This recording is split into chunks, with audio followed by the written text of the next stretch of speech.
ഷൊർണൂർ നഗരസഭ ഗവൺമെന്റ് ആശുപത്രി palliative കെയറിലേക്ക് wheelchair സംഭാവന നൽകി Shoranur saint Therese higher secondary സ്കൂളിലെ NSS യൂണിറ്റ്.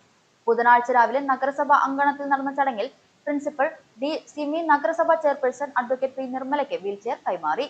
തുടർന്ന് പി നിർമ്മലയിൽ നിന്നും ആശുപത്രി medical officer doctor Srihari wheelchair ഏറ്റുവാങ്ങി. NSS യൂണിറ്റ് വിദ്യാർത്ഥികൾ ഫുഡ് ഫെസ്റ്റിലൂടെ സമാഹരിച്ച തുക വിനിയോഗിച്ചാണ് വീൽചെയർ വാങ്ങി നൽകിയത്. നഗരസഭാ vice chairman VK Anuraj, standing committee chairperson CK Soumya, ward കൗൺസിലർമാരായ മുരുകൻ, പുഷ്പലത, മുഹമ്മദ് ആഷിഖ്, ലത, പി ജിഷ, നഗരസഭാ secretary PS Rajesh, NSS coordinator Alphonse Sebastian, അധ്യാപകരായ Asha C Vincent, KR Aswathy, palliative nurse K Sreevidya, ASHA worker Shailaja, NSS വിദ്യാർത്ഥികൾ തുടങ്ങിയവർ ചടങ്ങിൽ പങ്കെടുത്തു.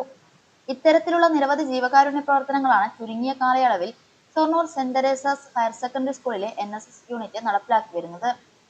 ആരംഭിച്ചിട്ടുള്ള ഫുഡ് സ്വന്തം പ്രിപ്പയർ ചെയ്ത് അത് വിറ്റ് അതിൽ നിന്ന് കിട്ടിയ പണവും മറ്റ് സ്വയം തൊഴിൽ സംരംഭങ്ങളായിട്ടുള്ള ഹാൻഡ് വാഷ് അങ്ങനത്തെ കാര്യങ്ങളൊക്കെ ചെയ്ത് അതിന് കിട്ടിയിട്ടുള്ള പൈസയും ഉപയോഗിച്ച് വാങ്ങിയിട്ടുള്ള വീൽചെയർ പാലിയേറ്റീവ് രോഗികൾക്ക് വേണ്ടി ഹോസ്പിറ്റലിന് കൈമാറുകയാണ്. ഇതിൻ്റെ ഉദ്ഘാടനം നിർവഹിച്ചതായി അറിയിച്ചു.